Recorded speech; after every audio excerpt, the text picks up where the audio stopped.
गुंडा था तब आवारा कुत्ते जैसे छू छू भागो यहाँ से करती थी। जैसे ही पता चला पुलिस वाला है, पालतू पपी की तरह गले लगा लिया। ये कुत्ता पहले घाट का था, अब उसके घर का हो गया है। सौम्या, मैं मत कर ज्यादा फ्लर्ट, वरना दिमाग में भर जाएगी डर्ट और कुछ दिन बाद तेरा दिल हो जाएगा हर्ट।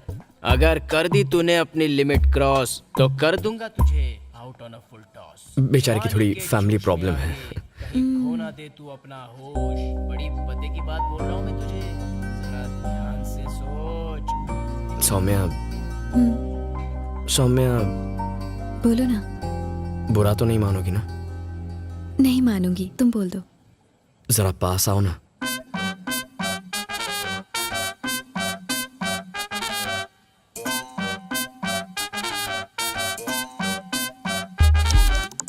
बिल भर दोगी ना?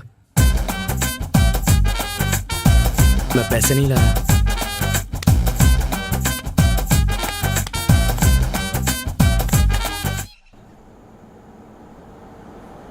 सर, सीधा चल और लेफ्ट ले। गाड़ी यहां से आगे निकल गई। वो आ रहा है भाई।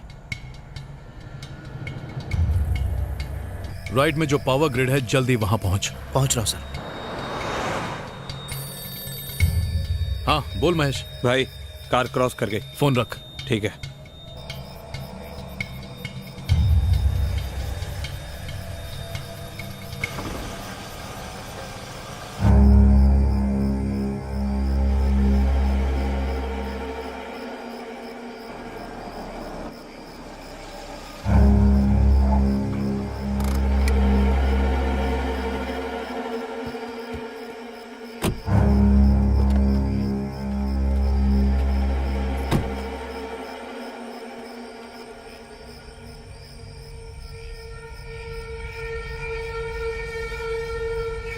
बाबू,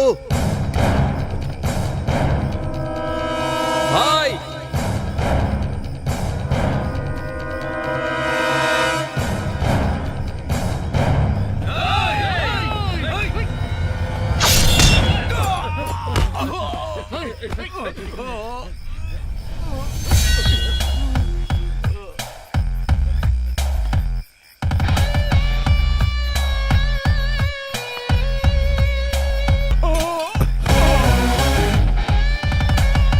ए मनोज सेठ, तुझे क्या लगा कोई कल का लौंडा तुझे धमका रहा है जिसका मुंह तू भाड़े के कुछ टट्टू लाके बंद कर देगा? नहीं सर। हाँ? नहीं सर। तुझे क्या लगा भवानी के जाने के बाद सब खत्म हो जाएगा? भवानी मेरा आदमी था, समझा? हाँ भाई। देख रोकड़ा तो पूरा है ना? हाँ। मनोज सेठ सर, तुझे तेरे किए की सजा मिलेगी। सर, मैं तुझे एक लिस्ट दूंगा, उसमें से हर एक बिजनेसमैन से तू 2 खोखे लेगा और सीधा मुझे लाके देगा। तुझे हम कॉल करके बताएंगे कब और कहां आना है।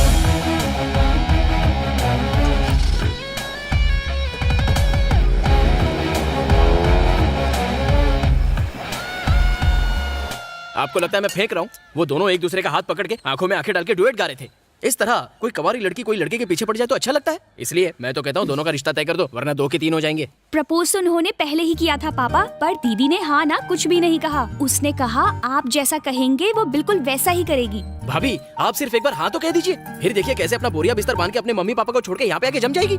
एक्चुअली पापा वो आपसे बात करना चाहते थे, पर दीदी ने साफ मना कर दिया। अरे हाँ, तुमने कहा था ना कि उन्हें जात पात की कोई परवाह नहीं हाँ है। कहा था। जात पात से परहेज ना हो तो उनसे जाकर मिल लेंगे, और सब कुछ ठीक ठाक रहा तो रिश्ता पक्का कर देंगे। ओके पापा, आई विल अरेंज।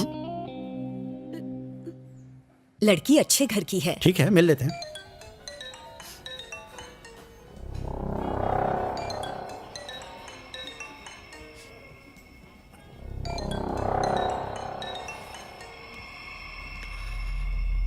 हाँ सर बोलिए। क्यों बे, पूरा पैसा रेडी हो जाएगा ना? सर बिल्कुल रेडी हो जाएगा सर, बस मुझे 2 लोगों से और लेने हैं, वो आज रात को मुझे दे देंगे। अगर आप बता दें कि पैसे कल कहाँ पहुँचाने हैं तो मैं उन्हें लेकर पहुँच जाऊंगा। ठीक है, पैसा कहाँ लाना है रात को फोन करके बताऊंगा। ठीक है सर। हाँ बोल। भाई पैसा आज रात तक रेडी हो जाएगा। बोलिए उसे कहाँ बुलाना हाँ है। बाद में बताता हूँ। सर सर इधर इधर आइए इस तरफ।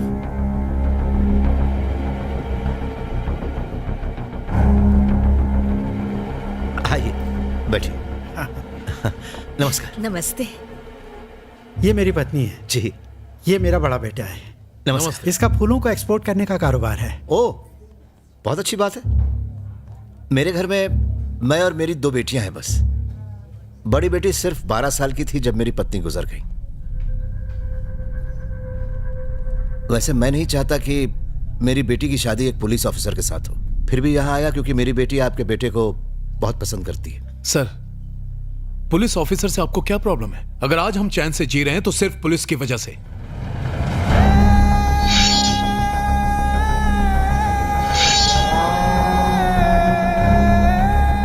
मेरा भाई कड़ी मेहनत करके पुलिस ऑफिसर बना है, आपको तो खुश होना चाहिए। मनोज जी, आपको पुलिस वाले अच्छे नहीं लगते? ऐसी बात नहीं सर, बस मैंने आपसे अपने दिल की बात कह दी। देखिए सर, हमारी रगों में रामास्वामी का खून है। मेरे दोनों बच्चे बिल्कुल अपने दादा पर गए हैं। मेरे छोटे बेटे जैसे शादी करने के बाद आपकी बेटी बहुत खुश रहेगी, इस बात का मैं भरोसा दिलाता हूँ। ठीक है सर, एक अच्छा सा दिन देख के बच्चों की सगाई कर देते हैं। आपने तो दिल खुश कर दिया, इसी महीने फिक्स कर देते हैं। जी ठीक है। तो अब हम चलें? अच्छा जी चलो। नमस्कार।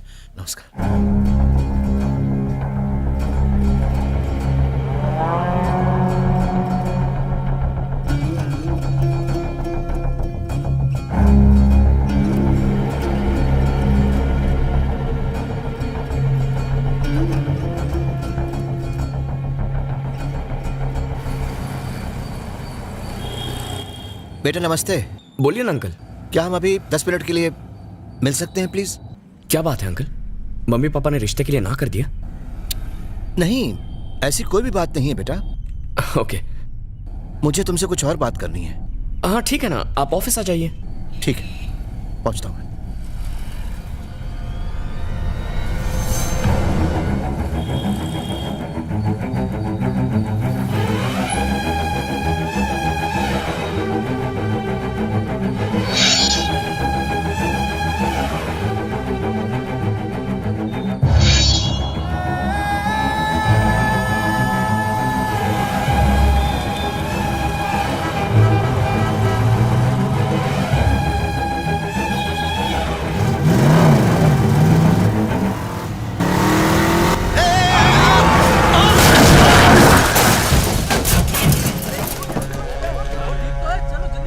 मैं एक्सीडेंट स्पॉट से बोल रहा हूँ सर। कार को टक्कर मारने के बाद लॉरी वाला यहाँ से भाग गया है। और सर एक्सीडेंट के वक्त जो लोग यहाँ मौजूद थे वो मनोज सेठ को उठाकर यहाँ पास के हॉस्पिटल में ले गए सर। किसी ने गाड़ी का नंबर नोट किया है? सर लॉरी यहीं पर है, वो लॉरी छोड़ के भाग गया है।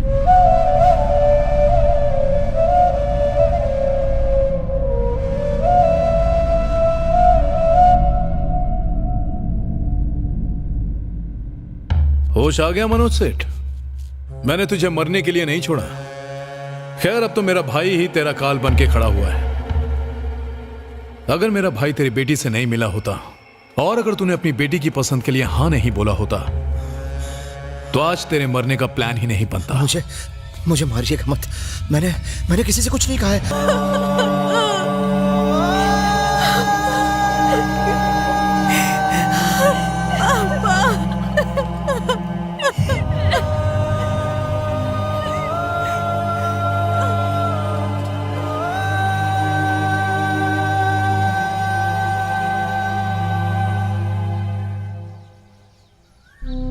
उनकी मौत से कुछ घंटे पहले उन्होंने मुझे फोन किया था। पता नहीं वो मुझसे क्या कहना चाहते थे। मिलने से पहले ही क्या उन्होंने तुमसे ऐसी कोई बात कही थी? 2 हफ्ते पहले पापा बहुत ही अपसेट थे। जब मैंने वजह पूछी तो बिजनेस इशू कह के टाल दिया। उनकी किससे दुश्मनी हो सकती है पता नहीं जय। आखिरी बार मेरी उनसे फोन पर बात हुई थी, तब उन्होंने मुझसे कहा था फिक्र मत करो, मैं तुम्हारा रिश्ता पक्का कर दूंगा। जाने से पहले मैं उनसे एक बार भी नहीं मिल पाई। I miss my dad. Saumya रो, चुप हो जा।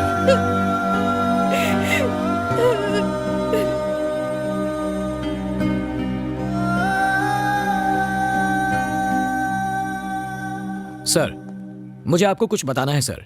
बोलो। सर, भवानी को अरेस्ट करने के 5 दिन बाद कामधेनु मिल्स के मालिक रत्नाकर जी को एक धमकी भरा फोन आया था। हमें मिली इन्फॉर्मेशन के मुताबिक हम उन्हें बिना बताए ही उनकी कार को फॉलो करते गए, पर शायद उन बदमाशों को हमारे आने का पता चल गया होगा, इसलिए उन्होंने मीटिंग कैंसिल कर दी। अगले ही दिन हमें रत्नाकर जी की लाश मिली। शायद उन लोगों को पता चल गया होगा कि रत्नाकर जी ने हमें इन्फॉर्मेशन दी है, इसलिए उन्होंने उनकी हत्या कर दी होगी। पोस्टमार्टम रिपोर्ट ने हमें सकते में डाल दिया। हमने पुलिस रिकॉर्ड छान मारे, पर एक भी फिंगरप्रिंट का मैच नहीं मिला। यहाँ तक कि भवानी के फिंगरप्रिंट तक मैच नहीं हुए। अगर किसी का क्रिमिनल रिकॉर्ड हो तो उसे ढूंढना मुश्किल नहीं होता, लेकिन पब्लिक के बीच मौजूद मर्डरर को ढूंढना बहुत मुश्किल होता है। सर, आपकी बातों से ये तो साफ होता है कि हमारे पास क्लू नहीं है। ऐसे में हम कातिल को कैसे पकड़ेंगे? तुम मुझसे इतना अर्जेंटली क्यों मिलना चाहते थे जय? इस बिजनेसमैन केस को सॉल्व करने के लिए मेरे पास एक आइडिया है सर। कैसा आइडिया? सर, अभी बिजनेसमैन मनोज सराफ के मर्डर के बाद सारे बिजनेसमैन बुरी तरह डरे हुए हैं। अगर उन्हें फोन पर धमकी मिलती है तो वो हमें नहीं बताएंगे। सर, अब तक इस गैंग ने आम पब्लिक, पॉलिटिशियंस, जजेस, गवर्नमेंट ऑफिशियल्स या आर्मी ऑफिसर्स को टारगेट नहीं किया। उनका मेन टारगेट बिजनेसमैन है। So what? सर, हमारे शहर में बड़े बिजनेसमैन कुल मिलाकर कुछ 60-70 होंगे। अगर उन्हें बिना बताए हम उनके फोन टैप कर लें तो गैंग जब भी फोन करेगी हमें अपने आप पता चल जाएगा। फिर उस बिजनेसमैन को फॉलो करके हम उस गैंग को पकड़ सकते हैं सर। ये तुम क्या कह रहे हो जय? अगर ये बात लीक हो गई तो बड़ा इश्यू बन जाएगा। सर, ये हमारा सबसे बड़ा ट्रम्प कार्ड बन सकता है। Please sir. ओके, लेकिन किसी को पता नहीं चलना चाहिए। Thank you sir. सर, एक और रिक्वेस्ट है। अब क्या? हमारी फोर्स से मुझे कुछ 200 रिटायर्ड पुलिस ऑफिसर्स की जरूरत पड़ेगी सर। रिटायर्ड? वो किस लिए? ये मैं बाद में बताऊंगा sir. Okay, I will arrange. Thank you sir.